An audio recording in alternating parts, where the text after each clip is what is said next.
When did you first hear about COVID, and what were your initial thoughts? Like the first week after moving from Colorado to here. And then it was super scary because there was a major breakout, like it was everywhere in Colorado. When we were moving here, it wasn't bad here yet, but they had just discovered it was really bad there. So then coming here and like, oh my God, you can be contagious for like 2 weeks. What if we're sick? What if we brought something with us?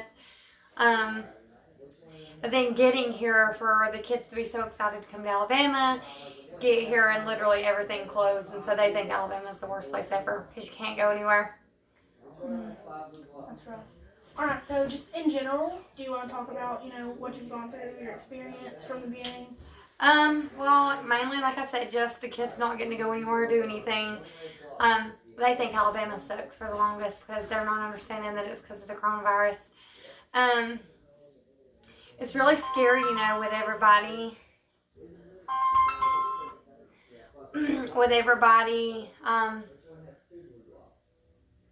Not knowing anything about it and then it just coming out of nowhere.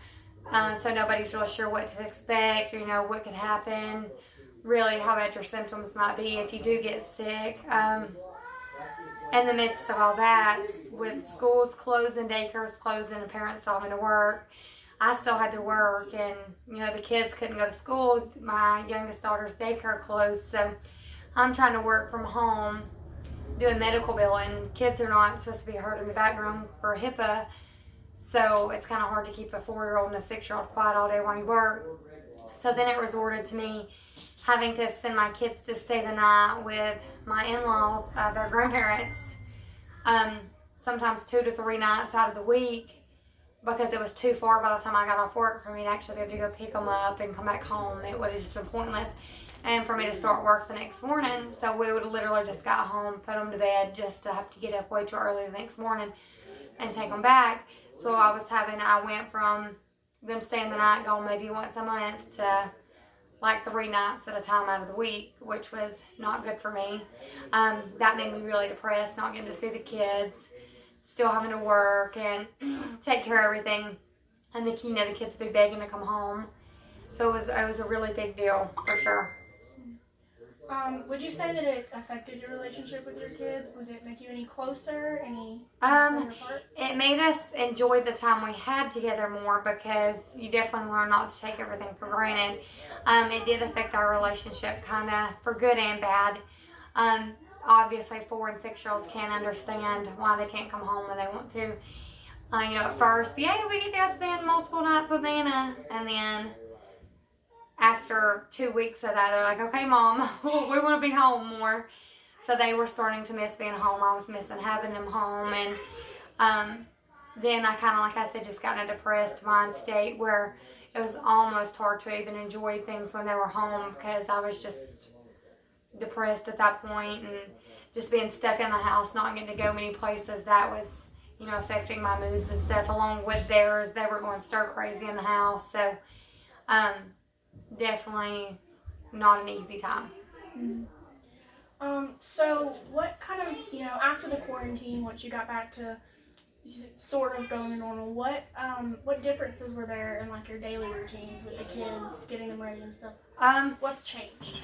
Well, them getting to go back to school helped, getting to come home, actually getting to get back to normal life, having the kids home every day, sitting down eating dinner, because beforehand we had stopped even sitting down at the table to eat, because if the kids weren't here and my husband was at home most of the time, having to go out of town and working and stuff, so it's just me and the dogs, and what's the point in cooking a full course meal? So it would pretty much just, when they got home, things went back to normal of cooking dinner, sitting down eating, get homework done. And it was easier to do homework, because before, when we were doing virtual, it was a lot to have to do, especially me getting off of work. And some days when they weren't home, we had to play catch up for 3 days worth of work when I finally got them home. So it would take all of our time that we had together on the days they were home, just to catch up on everything. So going back to normal was definitely easier, and we were getting to get out of the house. Actually, kids were excited to go get groceries with me and stuff. And I appreciate it a little bit more too, even though they got on my nerves still, wanting everything in the store. But that was easier beforehand, not having to take the kids in the store with me. If we could just keep it that way where kids were not really allowed in the store, I would take that. But the kids were super excited to go back, and parks opening back up was easier. Just getting to take them places that is open for kids to do stuff so they're not just stuck inside bored. Restaurants opening back up so you don't get tired of eating at home and cooking the same thing over and over. So would you say it's a lot different from, before COVID even happened? Yes, it's still completely different. I don't think we'll ever go back to completely normal. It's still every day you have to worry about. For instance, a couple weeks ago, one day the schools just randomly decided we're going back to virtual for a while, so they send home a list of stuff, be prepared to start doing virtual school again, and that's kind of hard to do short notice having a job, and so puts us back in the same thing. So it's definitely not back to normal by no means, because you never know what to expect each day. 1 minute cases are doing better, we're getting to not have to wear a mask in every place we go, to the next day cases tripled and are worse than they have been at all, and enforcements are being put back, and schools, everybody's getting sick. Your kids are being in contact with COVID, so they're having to be tested just to go back to school, having to quarantine till you get results in. It's definitely a hard thing, and once again, kids don't understand that. So you mentioned, you moved back during all of this. You had to start working. Do you think that was any more difficult? Do you think that, finding work? Yeah. Thankfully, I had my job already lined up, and it was working from home, so that was great. But working from home, and it has its pros because I didn't have to worry about going to a job that I worked and bringing home something to get my kids sick every day. So there was a pro to working from home. The bad was, like I said, it fell back on not getting to see my kids hardly ever in order to still work and, maintain lifestyle bills that you have to pay regardless of anything. So yes, it was a huge thing. And then, like I said, the kids just weren't. They had their hopes up coming back to everything and thinking Alabama was going to be great, to thinking it was the worst, and begging to go back to Colorado every day, thinking this is just the worst place. So it was definitely bad timing for a move, for sure. So would you say that there were any, specific other challenges you've had, maybe, like financially or emotionally, or just has COVID made that harder? Yeah, definitely. My husband's job changed, and then he had to go get a different job. So, and then me, I had to shorten my hours with the kids being home, so I had to go from full-time to part-time in order to see them more. So that was not easy, but I just couldn't take not seeing the kids ever. Really, at that point, I would have to went all week without having them. I only had them on Saturday and Sunday, and that wasn't okay with me. So I had to go part-time. So that was definitely a big impact on our family. And then, not necessarily finances, but I have a bunch of dogs, and dog parks had closed and stuff. So we couldn't get out and take the dogs to do stuff. So they were starting to tear up things in the house, and then I didn't have money to replace stuff. So that was a big deal. Would you say it was harder to get any of the resources you need? Not, financially necessarily, but as far as finding them and getting resources? Was there anything in particular there? Or even if, if it's dog food or... There was definitely a shortage on dog food. Yes, I ordered my dog food from Chewy, and there was between there being a shortage on dog food and, them not being able to deliver it as they got behind due to COVID stuff and they weren't doing deliveries for a while. That definitely put me in a bind on not being able to get my dog food here. That's stressful when you go through 200 pounds of dog food in 3 weeks. So I have quite a few dogs, and then between having puppies and stuff, we definitely was running short. And speaking of shortages, toilet paper, food, going to the store a million times just to find something you needed for it to not be there. having to drive around town to 50 other places to find the things you needed. It's definitely been a mess. Okay, so I want you to go into detail a little bit about what, like, at home learning was like with the kids. How's that? Terrible. I will never go to be a teacher. I don't have the patience for it. I think being stuck already in the house with everything that's going on, trying to work your job, having all my dogs, plus trying to teach kids that's, I'm not a teacher. I know teaching first grade math might not seem hard, but it definitely is, considering I know what 4 minus 2 is, and sometimes kids have a little harder time knowing what 4 minus 2 is, and it's hard for me to understand how they don't know that. So my patience is not the best. And so having to teach something that they didn't actually already know, that's just fresh to their brains, was definitely not in my scope. And so, that would be super aggravating to me, having to stress my brain working all day for my job, then trying to do school stuff with them, and then me not being able to teach them how they needed to be taught. Not being able to teach them exactly how they should be to know everything right. So then I was getting depressed again, feeling like, I'm not teaching my kids good. And then getting mad, like, oh, this isn't even my place to be doing anyways. So that definitely was not for me, having to teach. And still on days, like I said, when they have to come home out of the blue and do school stuff online, is really hard. It's hard to make time for it. The teachers want it by a certain time frame, so they can grade it all at once. But for working parents, that's not always the easiest thing to do. If I work till 5 o'clock and you want it turned in by 3, I'm not sure how that's supposed to be done, and me still pay the bills, because you're going to call DHR on me, obviously, if I don't have a roof over the kid's head. You're not going to pay for my roof over my kid's head, so I just don't see how it's fair and even possible to have everything done. And I know it's not the teacher's fault, nor is it our fault. I just think I'll be glad when COVID is Hard. It's gone, because it is almost impossible for everybody. So, what about, in-person school? Do you have any problems with that? Like, do you have any concerns? Like them going to school there? No, they do really good, and it's easy to just do the homework that they bring home that they've obviously already discussed today. So it's more fresh on their brains and not necessarily me teaching, and I can handle that. Right now we're doing everything on a computer versus paper, so that they stay used to doing stuff on a computer for any given minute. We go back to virtual. But that's not really an issue. It's pretty easy, honestly. The kids do really good with it. But I do think it affects writing, like you're learning to write a lot at this age, and then starting to do everything on a computer is putting handwriting skills back. So at some point, catch-up will have to be played, I feel like, but that's another topic, I guess. Yeah, that's something I haven't even thought of. Yeah, it does. Starting to do everything on a computer, so that our writing, and for me, Madeline came from, in kindergarten, she went to a private school in Colorado, and she did cursive. So we came back here, and they didn't do cursive, so she didn't write and print at all.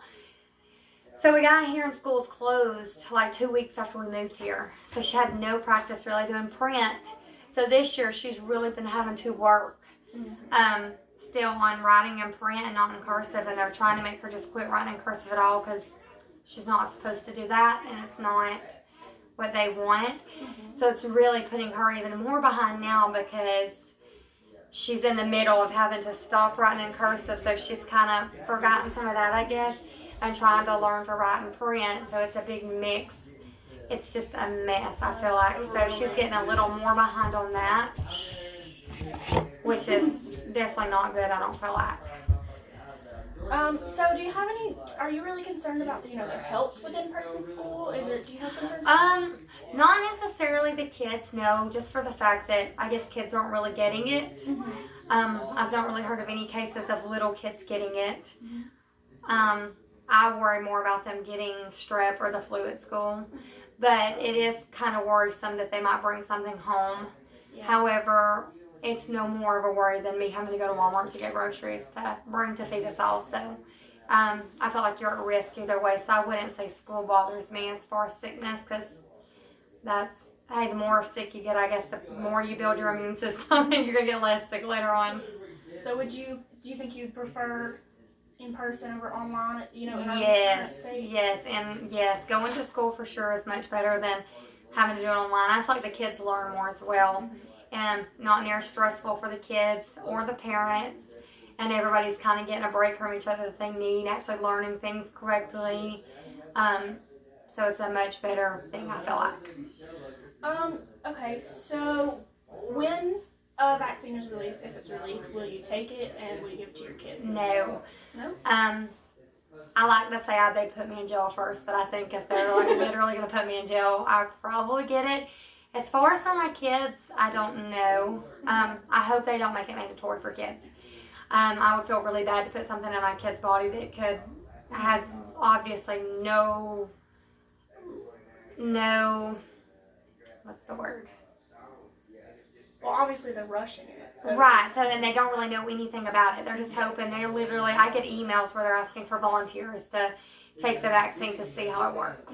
So that tells me, obviously, they should not make that mandatory on anybody. Right. So I do hope if they do make it mandatory, it's just for adults. And as much, I pray they don't at all, but yes, I would take it, I guess, if I had to. I do not want to, but it would be a big decision. I don't know what I would do if it came down to my kids having to get it. Right.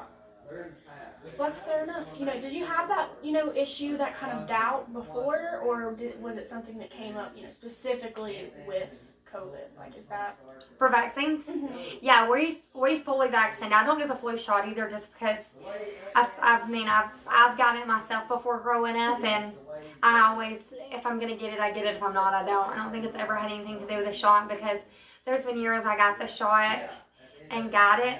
There's been years I got the shot and didn't. There's also been years I didn't get the shot and still got it or didn't. So I don't really think that plays a big role in it. There's just so many different strands, and each shot protects against a different strand. So when it comes to sicknesses like that, viruses like that, I don't necessarily do those vaccines. But as far as, the typical everyday vaccines that they request, yes, we do those. I guess just what I was getting at is it the fact that it's rushed and we don't know a lot about it in general? No, that's what scares me too, because if they had a lot of information on it and it wasn't new, like for instance the measles shots, and so they've been around for years. Mm-hmm. If it was something like that, oh yes, and they had facts to prove and back their stuff up, I would definitely look into it more. But just the fact that it was rushed and they have no information about it and they just like, here, just take this. I don't think that's good. And I just also don't think they should be able to force any vaccine. What does it matter to them if I know COVID can be deadly, but it's not their life. Yeah. That's another way I look at it. You don't force the flu vaccine and people die from the flu. Older people are the main ones that are dying from COVID, so I don't even see how honestly it can be forced upon. I don't think it should be forced upon anyone, but definitely our age and kids and stuff, as it just doesn't make sense. So getting, back towards the main topic, do you feel like you've learned anything this year from, just about, how the world works? Did you learn anything about the kids, just in general?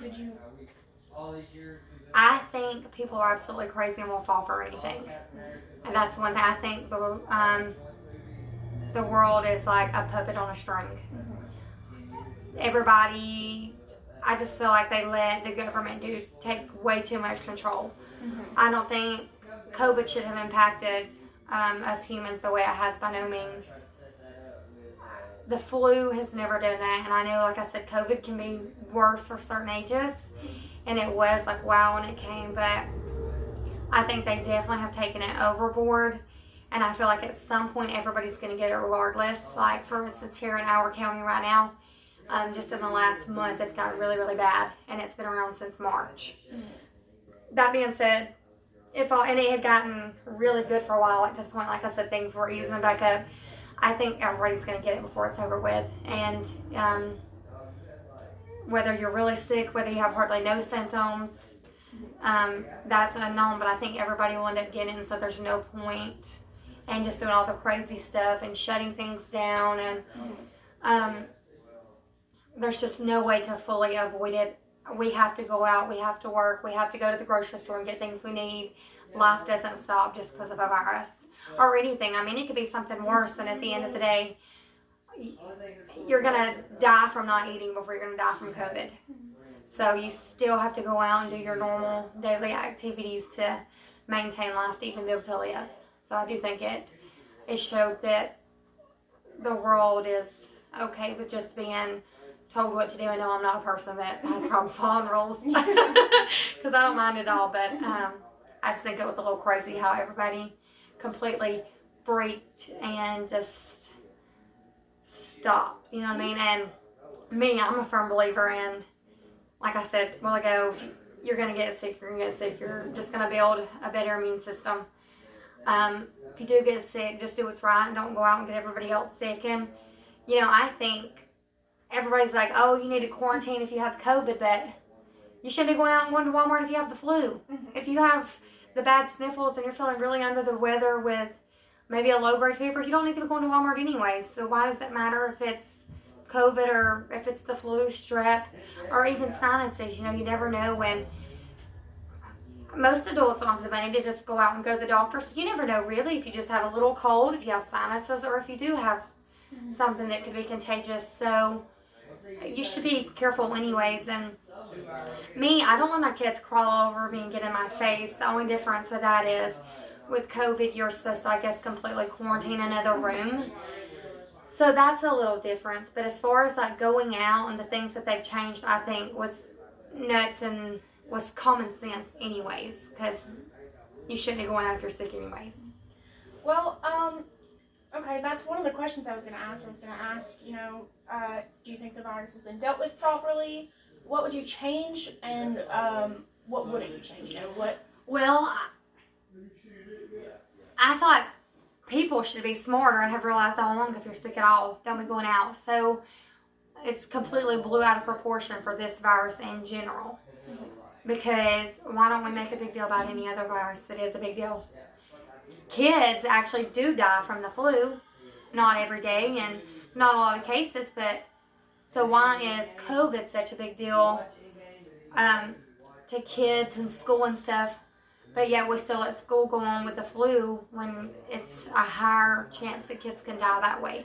Not that I'm saying they should close school for the flu, but I don't think it should be such a huge deal for COVID. It just does not make any sense to me.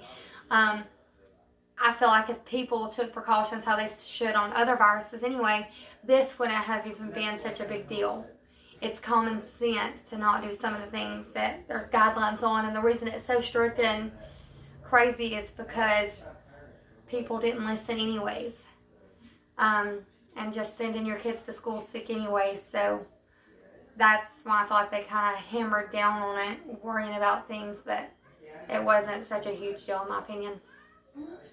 Okay, so do you think that now that we've learned a little bit more about COVID, you know, as a whole, and now that we're under, you know, new administration, not to get political or anything, but do you think that after all of that, do you think that there will be a better handle on it? Do you think that things are going to get better?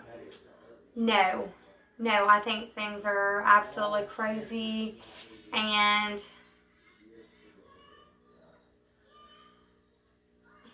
I'm trying to think how to word that. I just think things are super crazy, and you know, with speaking of political, everything going on and throwing all of that in the mix, I think the world is just super chaotic. Hoping going into 2021 is a much better year and a little less chaotic. I hope if that's what it takes for things to not be as crazy in 2021, I hope COVID hits and does what it needs to do now.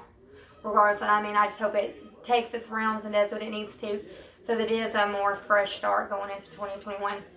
No, I don't think COVID will be gone in 2021. I don't think it's going to be gone or even out of the talk for a long time. I think it's here. Even though I think it's a big deal, I also think it's a distraction. So I guess we'll see where that goes. I don't have much to say so on that for now.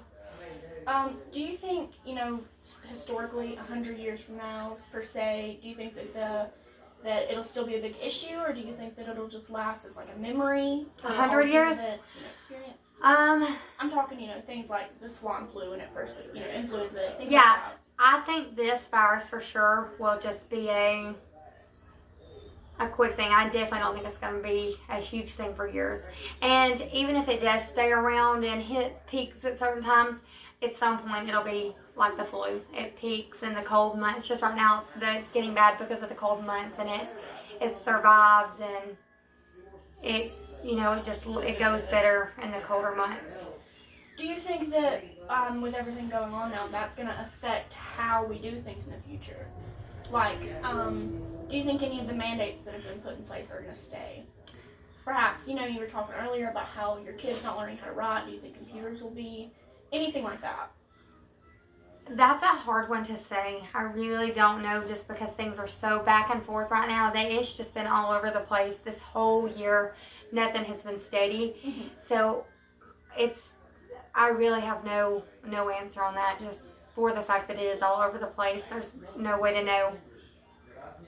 Yeah, okay. Okay, I know that, this whole thing has been really catastrophic. Some people say it's been blown out of proportion. Some people say that it's, the worst thing. My question for you is, do you think in any way there's been any, positive outcome from it? No. No, I would not say the first. I've heard some people say it brought their family closer. For me, that was not the case. Like I said, it caused me to get depressed. It took time from my family and my kids and stuff. It's just been way more stressful in general, and not been even the least bit more positive at all. The only thing positive was a few peaceful grocery trips. That's it. Do you think that, I've asked you if you've learned anything. Do you think that, we, as a society, as people, do you think that we've learned anything, perhaps about how to handle things in the future, or? I think some people realize, like for me, for instance, I realize some people will fall for anything.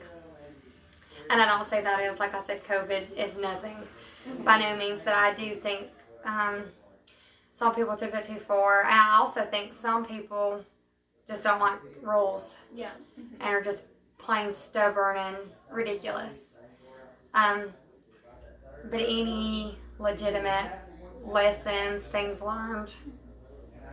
Do you think that maybe this will teach us to prepare better in the future for certain circumstances like this? I hope. I feel like the government, Maybe they learn from their mistakes. I feel like they should already have a plan for when things like this happen. Obviously, this is not the first pandemic we've ever had. Right. It's just not, nor will it be the last. So I think they should have had some sort of better way of handling it, especially for schools and stuff. I just think the way they closed things out of the blue, we had a shortage on food and household items. I just feel like it was full-blown crazy, and there needs to be a better way. I hope if there's ever another one, I pray they keep a limit on stuff. For instance, it makes no sense. We have the same amount of people in the world with COVID. How there was always Lysol stocked on the shelves, and all of a sudden we had none on the shelves. You should be buying that stuff on your weekly, every other week, monthly, whatever grocery trips anyway. You should always have that in the house. You should always have, your cleaning things in the house. You should always be using toilet paper. So I don't get what the big buy-up was on everything and how there was such a shortage. None of it made a lot of sense to me. Then again, it may have been a shortage on what was being sent to us. I don't know. If that's the case, okay, but I just feel like we need to have more on a back, what do you call it? You think we should be more prepared in general? Yes, fully in general. Like they need, like for instance, when you buy up stuff and you have it at home for for a while. Like I keep an extra condiments and stuff. I think even companies should have extra of everything on the shelves for if they didn't get a shipment in for 2 months. They should have enough to keep supplying for customers. I just feel like there's got to be a better way. So hopefully they will think of those kind of things, and hopefully they took that into consideration and they've noticed those kind of things, and we'll have a better plan. Okay, that's pretty much all of the questions I have. I guess I was just wondering, is there anything you'd like to add? Anything we didn't go over that you wanted to touch on? I think that's kind of covered it all. Biggest thing, like I said, I hope going into 2021 is a little better and we're not so scared of the virus, because like I said, I know it's a big deal, but it's here and it's not going anywhere, at least no time soon, and we're all going to get it. I think everybody will end up getting it, so might as well just carry on with your daily life. All right, well, thank you. I appreciate it. You're welcome. The thoughts.